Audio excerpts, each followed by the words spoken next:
ಎಲ್ಲ ನಮ್ಮ ಸೌಜನ್ಯ ಪರ ಹೋರಾಟಗಾರ ನಮಸ್ತೆ. ದಿನಾಂಕ 26/12/2025 ಧರ್ಮಸ್ಥಳ SIT ಅವರು ಬೆಳ್ತಂಗಡಿ ನ್ಯಾಯಾಲಯ ಕೊಟ್ಟಿರುವಂಥ ಒಂದು 1100 ವರದಿ ನನ್ನ ಕೈ ಸೇರಿದೆ. ಈ ವರದಿ ನನ್ನ ಕೈಗೆ ಸೇರೋ ಮುಂಚೆನೇ ಜಾಲತಾಣದಲ್ಲಿ ನ್ಯಾಯಾಲಯ ಸೀಲ್ ಇರುವಂಥದ್ದು, ಇಲ್ಲದೇ ಇರುವಂಥದ್ದು ಮತ್ತು ಕೆಲವೊಂದು ಕಂಪ್ಯೂಟರಲ್ಲಿ ಟೈಪ್ ಮಾಡಿರುವಂಥ ವರದಿಗಳು ಹರಿದಾಡ್ತಾ ಇದೆ. ಒಂದು ಕಡೆಯಿಂದ ವಕೀಲರಾಗಿದ್ದ ಧನಂಜಯ ಸರ್ ಹೆಸರು ನಾವು ಪ್ರಸ್ತಾಪನೆ ಮಾಡಿದ್ದೀವಿ. ಅವರು ಸೇರಿ ಇದು ಹುನ್ನಾರ ಮಾಡಿರುವುದು, ಷಡ್ಯಂತ್ರ ಮಾಡೋದು ನಾನು ಹೇಳಿದ ಒಂದು ಹೇಳಿಕೆಯನ್ನು ಅವರು ನಾನು ಹೇಳಿಲ್ಲ, ಅದರ ಹೇಳಿಕೆಯನ್ನು ಒಂದು ಪ್ರಶ್ನೆ ರೆಡಿ ಮಾಡಿ ಅದು ಜಾಲತಾಣ ಹೇಳ್ತಾ ಇರ್ತಾರೆ. ಆ ಹೇಳಿಕೆ ಇದರಲ್ಲೂ ಇದೆ. ಏನಂತ ಹೇಳ್ತೀನಿ ನಾನು ನೋಡಿ. ಧರ್ಮಸ್ಥಳ ದೇವಸ್ಥಾನವನ್ನು ಸರ್ಕಾರ ವಹಿಸಿಕೊಳ್ಳಬೇಕು. ವೀರೇಂದ್ರ ಹೆಗಡೆ ಮತ್ತು ಹರ್ಷೇಂದ್ರ ಹೆಗಡೆ ಅವರನ್ನು ಸುಳ್ಳು ಪ್ರಕರಣದಲ್ಲಿ ಸಿಕ್ಕಿಸಬೇಕು ಎಂದು ಮಾಹಿತಿ ಹಕ್ಕುಗಳ ಅಧಿನಿಯಮದ ಅಡಿಯಲ್ಲಿ ಧರ್ಮಸ್ಥಳದ ಸುತ್ತಮುತ್ತಲ ಅಸಹಜ ಸಾವು ಪ್ರಕರಣ ಮಾಹಿತಿಯನ್ನು ತೆಗೆದುಕೊಂಡು ಆ ಅಸಹಜ ಸಾವುಗಳಿಗೆ ವೀರೇಂದ್ರ ಹೆಗಡೆ ಮತ್ತು ಹರ್ಷೇಂದ್ರ ಹೆಗಡೆಯವರೇ ಕಾರಣ ಎಂದು ಬಿಂಬಿಸಿ ಅವರ ಹೆಸರಿಗೆ ಅಪಖ್ಯಾತಿಯನ್ನು ಉಂಟು ಮಾಡುವ ಉದ್ದೇಶದಿಂದ ನಾನು, ಮಹೇಶ್ ಶೆಟ್ಟಿ ತಿಮರೋಡಿ, ಗಿರೀಶ್ ಮಠಣ್ಣವರು, ಸಮೀರ್ MD, ಅಜಯ್ ಅಂಚನ್, ಸಂಚಾರಿ studio Santosh, United media Abhishek, ಚಿನ್ನ, KV ಧನಂಜಯ ಮತ್ತು ಅವರ ವಕೀಲರು ಸಮಾನ ಉದ್ದೇಶದಿಂದ ಒಳಸಂಚನ್ನು ಮಾಡಿ ಸುಳ್ಳು ಎಂದು ತಿಳಿದಿರುವ ಮತ್ತು ನಾವು ನಂಬಿರುವ ವಿಷಯವನ್ನು ಸತ್ಯ ಎಂದು ಪೊಲೀಸ್ ಅಧಿಕಾರಿಗಳಿಗೆ, ನ್ಯಾಯಾಲಯಕ್ಕೆ ತಿಳಿಸಿ ಈ ಕೃತ್ಯವನ್ನು ಎಸಗಿರುತ್ತೇವೆ. ಇದು ನನ್ನ ಸ್ಟೇಟ್ಮೆಂಟ್ ಅಂತ ಹೇಳ್ತಾ ಇದ್ದಾರೆ. ಯಾವುದೇ ಕಾರಣಕ್ಕೂ ಈ ತರ ಸ್ಟೇಟ್ಮೆಂಟ್ ನಾನು ಕೊಟ್ಟಿರುವುದಿಲ್ಲ. ಇದು ಇವಾಗ ಜಾಲತಾಣ ಎದ್ದಾಡ್ತಾ ಇದೆ. ಅದೇ ರೀತಿಯಲ್ಲಿ ಇನ್ನೂ ಕೊಡ್ತೇವೆ ನಿಮಗೆ.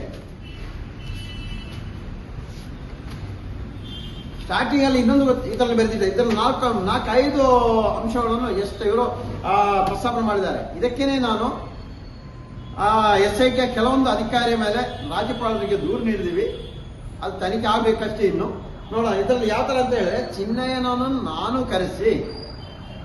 ಕರೆಸಿ ನನ್ನ ಮನೆಯಲ್ಲಿ ಯಾವ ರೀತಿಯಲ್ಲಿ ಚಿನ್ನಯ್ಯನಿಗೆ ಹೇಳ್ಕೊಟ್ರು ಅಂತ ಹೇಳಿದರೆ, ನನ್ನ ಮನೆಗೆ ನಾನು ತೆಗೆದುಕೊಂಡ ಒಂದು ಹೊಸ ಸ್ಯಾಮ್ಸಂಗ್ ಮೊಬೈಲ್ನಲ್ಲಿ ನಮ್ಮ ಮನೆ ಹಾಲ್ನಲ್ಲೇ ಚಿನ್ನನ ವಿಡಿಯೋ ಮಾಡಿರುತ್ತೇನೆ. ಮನೆಯ ಲೈಟ್ಗಳನ್ನು ಆಫ್ ಮಾಡಿ ವಿಡಿಯೋ ಮಾಡುವ ಉದ್ದೇಶದಿಂದಲೇ ನಾನು ಮನೆಯಲ್ಲಿ ಇಟ್ಟುಕೊಂಡಿದ್ದ ಫೋಕಸ್ ಲೈಟ್ಗಳನ್ನು ಹಾಕಿಕೊಂಡು ವಿಡಿಯೋ ಮಾಡಿರುತ್ತೇನೆ. ಆ ವಿಡಿಯೋದಲ್ಲಿ ಸೌಜನ್ಯ ಕೊಲೆ, ವೀರೇಂದ್ರ ಹೆಗಡೆ, ಹರ್ಷೇಂದ್ರ ಹೆಗಡೆಯವರ ಯಾವರು ರೇಪ್ ಮಾಡಿ ಕೊಲೆ ಮಾಡಿಸಿರುತ್ತಾರೆ. ಧರ್ಮಸ್ಥಳದಲ್ಲಿ ಹಲವು ಜನಗಳನ್ನು ಊತಾಕಿರುತ್ತೇನೆ ಎಂದು ಚಿನ್ನನ ಕಡೆಯಿಂದ ಹೇಳಿಸಿ ವಿಡಿಯೋ ಮಾಡಿಸಿಕೊಂಡಿರುತ್ತೇನೆ. ಅಂದ್ರೆ ಚಿನ್ನಯ್ಯನಿಗೆ ಇದೆಲ್ಲ ನಾನು ಹೇಳಿಕೊಟ್ಟು ವಿಡಿಯೋ ಮಾಡಿಸಿದಂತ. ಸ್ವಾಮಿ ಬಂದಿರೋದು 29 ತಾರೀಕು ಮಾತಾಡಿಸಿ, ಸಾಯಂಕಾಲ ಟೈಮು ಏನು ವಕೀಲ ಆಫೀಸಲ್ಲಿದ್ದೆ ಅಲ್ಲಿ ಮಾತಾಡಿಸಿದೆ. ಏನೋ ಬೆಳಿಗ್ಗೆ 12 ಗಂಟೆಯಿಂದ ಇದ್ದ ಟೈಮ್ಸ್ ಕೇಳ್ತೀನಿ. 1 ಅವರ್ ವಿಡಿಯೋ ಮಾಡಿದೆ. ಅವಾಗ ಏನು ಯಾವ ಉದ್ದೇಶಕ್ಕೆ ಬಂದಿರೋದು ಎಲ್ಲವನ್ನು ತಿಳ್ಕೊಂಡ ನಂತರ ನಾನು ಅದನ್ನ ವಿಡಿಯೋ ಮಾಡಿಸಬಹುದು, ವಿಡಿಯೋ ಮಾಡಿಸಿಟ್ಟಿದೆ. ಆ ನಂತರ ಕೇಳ್ತಾ ಇದ್ದಾನೆ ಅಂತ ನೋಡಿ.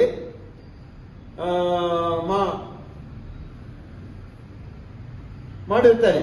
ಆ ಸಮಯ ಚಿನ್ನ ಈ ವಿಡಿಯೋ ಏಕೆ ಬೇಕು ಎಂದು ಕೇಳಿದಾಗ, ಮುಂದೆ ನಮಗೆ ಮತ್ತು ನಿನಗೆ ಅಪಾಯ ಬಂದಾಗ ಉಪಯೋಗವಾಗುತ್ತೆ ಎಂದು ಹೇಳಿದ ಅಂತ. ಎಷ್ಟು ಯಾವ ರೀತಿಯಲ್ಲಿ ತಲೆ ಓಡಿಸ್ತಾ ಇದ್ದೀರಾ? ನಾನು ಹಿಂದೆ ಹೇಳಿದ್ರೆ ಇವತ್ತು ಹೇಳ್ತಾ ಇದ್ದೀನಿ. ಯಾವುದೇ ಒಂದು ಷಡ್ಯಂತ್ರ ಮಾಡ್ಲಿಕ್ಕೆ ಬಂದವನಲ್ಲ ನಾನು. ಯಾವುದೇ ದೇವಸ್ಥಾನ ತೇಜೋವಧೆ ಮಾಡ್ಲಿಕ್ಕೆ ಬಂದವನು ಅಲ್ಲ ನಾನು ಬಂದಿರೋದು ಅಲ್ಲಿ ಅಸಹಜ ಸಾವು ಆಗಿರುವುದು ಹೌದು. ನಿಮಗೆ VS ಉಗ್ರಪ್ಪ ವರದಿಯಲ್ಲೇ ನೋಡಬಹುದಲ್ಲ ಸ್ವಾಮಿ. 2016ರಲ್ಲಿ ವರದಿ ತಯಾರು ಮಾಡಿ 18ರಲ್ಲಿ ಸರ್ಕಾರಕ್ಕೆ ಕೊಟ್ಟಿದ್ದಾರೆ. 3 ದಿನಕ್ಕೆ ಒಂದು ಅಸಹಜ ಸಾವು ಅಂತ ಹೇಳ್ತಾ ಇದ್ದಾರಲ್ಲ, ಹಾಗೆ ಅದು ಸುಳ್ಳು ಹಾಗಾದ್ರೆ ಅವ್ರ ಮೇಲೆ ಕ್ರಮ ಇರಬೇಕಲ್ಲ. ನಾವು ಹೇಳೋದಲ್ಲ ಸುಳ್ಳು, ಹಾಗಾದ್ರೆ ಅವ್ರು ಹೇಳೋದು ಅದು ಸುಳ್ಳೇನಾಗಾದ್ರೆ ಇದು ತನಿಖೆ ಆಗ್ಲಂಗೆ ಅವರು ಹೇಳೋ ಸುಳ್ಳು ಅವನು ಸೇರಿಸಿದಕ್ಕೆ.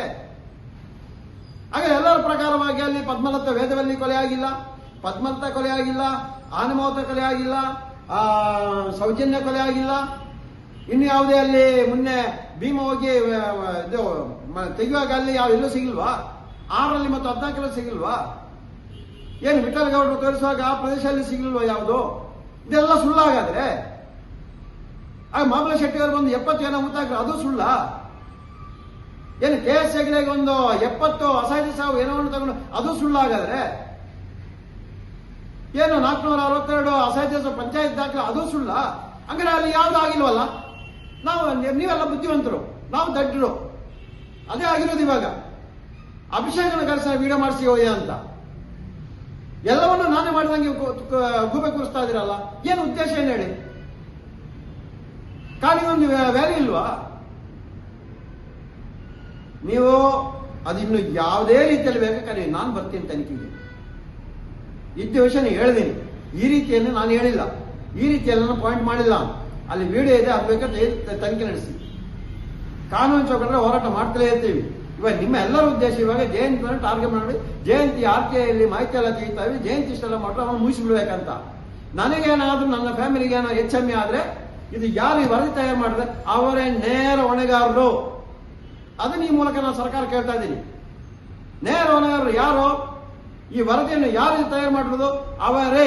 ಯಾರು ಟೈಪ್ ಮಾಡಿರೋದು, ಯಾರು ಹೇಳ್ಕೊಟ್ಟಿರೋದು, ಯಾರು ತಯಾರು ಮಾಡಿ ನನ್ನ ತೇಜವಾದ ಮಾಡಲಿಕ್ಕೆ, ನನ್ನನ್ನು ಮುಗಿಸಲಿಕ್ಕೆ ಯಾರು ಉನ್ನಾರ ಮಾಡ್ತಾರೆ ಅವರೇ ನೇರ ಹೊಣೆಗಾರರು ಅಂತ ಈ ಮೂಲಕ ನಾವು ಹೇಳಿಸ್ತಾ ಇದ್ದೀವಿ. ಎಲ್ಲ ನಮ್ಮ ಸೌಜನ್ಯ ಪರ ಹೋರಾಟಗಾರ ನಮಸ್ತೆ.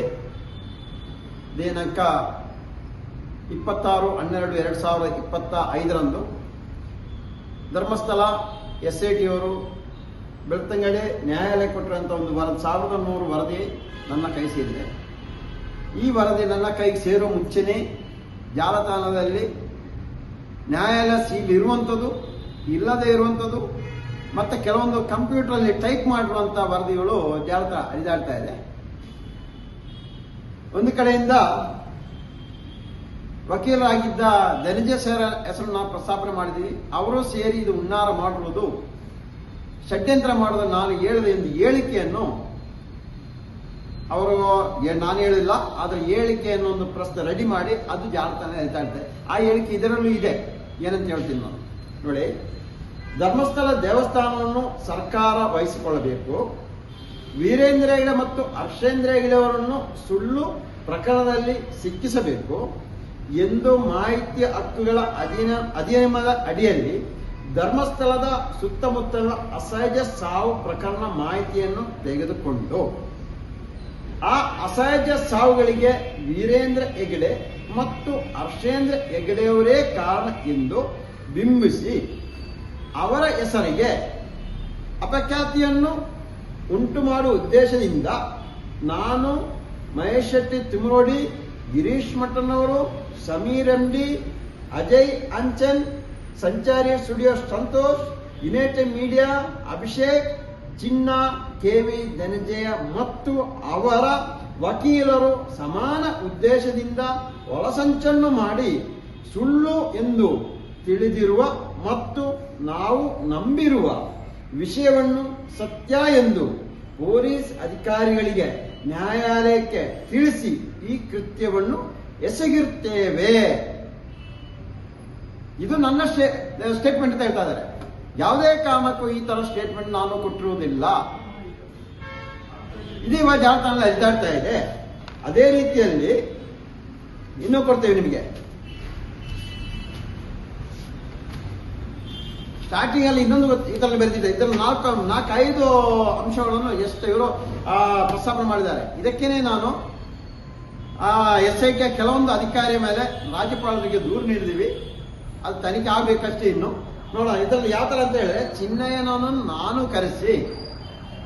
ಕರೆಸಿ ನನ್ನ ಮನೆಯಲ್ಲಿ ಯಾವ ರೀತಿಯಲ್ಲಿ ಚಿನ್ನಯ್ಯನಿಗೆ ಹೇಳ್ಕೊಟ್ರು ಅಂತ ಹೇಳಿದರೆ, ನನ್ನ ಮನೆಗೆ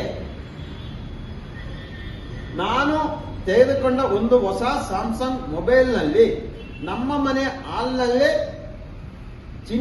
ಚಿನ್ನನ ವಿಡಿಯೋ ಮಾಡಿರುತ್ತೇನೆ. ಮನೆಯ ಲೈಟ್ಗಳನ್ನು ಆಫ್ ಮಾಡಿ ವಿಡಿಯೋ ಮಾಡುವ ಉದ್ದೇಶದಿಂದಲೇ ನಾನು ಮನೆಯಲ್ಲಿ ಇಟ್ಟುಕೊಂಡಿದ್ದ ಫೋಕಸ್ ಲೈಟ್ಗಳನ್ನು ಹಾಕಿಕೊಂಡು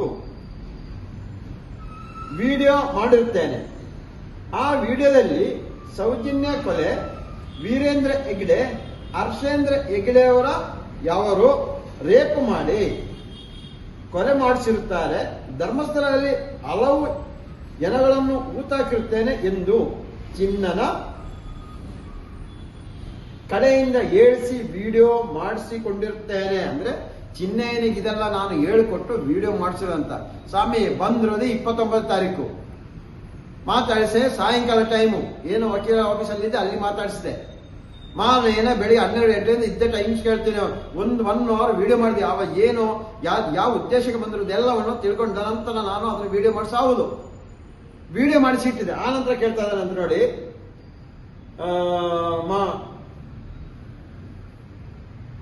ಮಾಡಿರ್ತಾನೆ. ಆ ಸಮಯ ಚಿನ್ನ ಈ ವಿಡಿಯೋ ಏಕೆ ಬೇಕು ಎಂದು ಕೇಳಿದಾಗ, ಮುಂದೆ ನಮಗೆ ಮತ್ತು ನಿನಗೆ ಅಪಾಯ ಬಂದಾಗ ಉಪಯೋಗವಾಗುತ್ತೆ ಎಂದು ಹೇಳಿದ ಅಂತ. ಎಷ್ಟು ಯಾವ ರೀತಿಯಲ್ಲಿ ತಲೆ ಓಡಿಸ್ತಾ ಇದ್ದೀರಾ? ನಾನು ಹಿಂದೆ ಹೇಳಿದ್ರೆ ಇವತ್ತು ಹೇಳ್ತಾ ಇದ್ದೀನಿ. ಯಾವುದೇ ಒಂದು ಷಡ್ಯಂತ್ರ ಮಾಡ್ಲಿಕ್ಕೆ ಬಂದವನಲ್ಲ ನಾನು.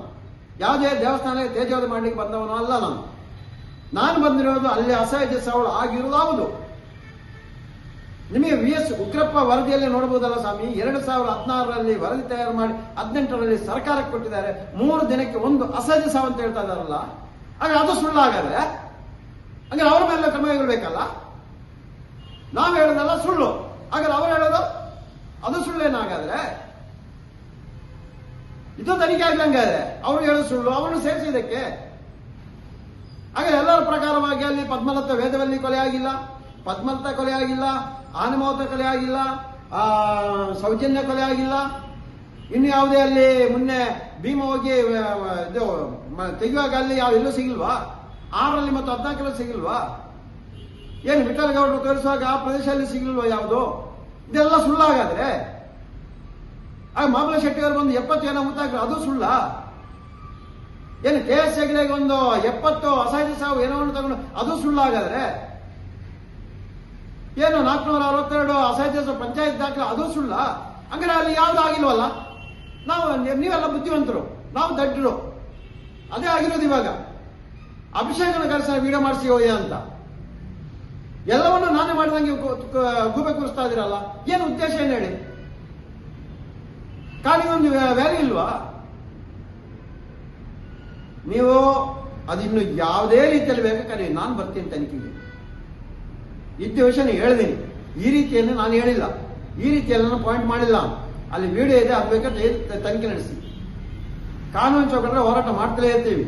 ಇವಾಗ ನಿಮ್ಮ ಎಲ್ಲರ ಉದ್ದೇಶ ಇವಾಗ ಜಯಂತಿ ಟಾರ್ಗೆಟ್ ಮಾಡಿ ಜಯಂತಿ RKಯಲ್ಲಿ ಮಾಹಿತಿ ಎಲ್ಲ ತೆಗಿತಾವೆ, ಜಯಂತಿ ಇಷ್ಟೆಲ್ಲ ಮಾಡ್ರೆ ಅವನು ಮುಗಿಸ್ಬಿಡ್ಬೇಕಂತ. ನನಗೇನಾದ್ರೂ ನನ್ನ ಫ್ಯಾಮಿಲಿಗೆ ಏನೋ HME ಆದ್ರೆ ಇದು ಯಾರು ಈ ವರದಿ ತಯಾರು ಮಾಡಿದ್ರೆ ಅವರೇ ನೇರ ಹೊಣೆಗಾರರು. ಅದನ್ನ ಈ ಮೂಲಕ ನಾನು ಸರ್ಕಾರ ಕೇಳ್ತಾ ಇದ್ದೀನಿ. ನೇರ ಹೊಣೆಗಾರರು ಯಾರು? ಈ ವರದಿಯನ್ನು ಯಾರು ತಯಾರು ಮಾಡಿರೋದು ಅವರೇ. ಯಾರು ಟೈಪ್ ಮಾಡಿರೋದು, ಯಾರು ಹೇಳ್ಕೊಟ್ಟಿರೋದು, ಯಾರು ತಯಾರು ಮಾಡಿ ನನ್ನ ತೇಜೋವಧೆ ಮಾಡಲಿಕ್ಕೆ, ನನ್ನನ್ನು ಮುಗಿಸಲಿಕ್ಕೆ ಯಾರು ಹುನ್ನಾರ ಮಾಡ್ತಾರೆ ಅವರೇ ನೇರ ಹೊಣೆಗಾರರು ಅಂತ ಈ ಮೂಲಕ ನಾವು ಹೇಳಿಸ್ತಾ ಇದ್ದೀವಿ.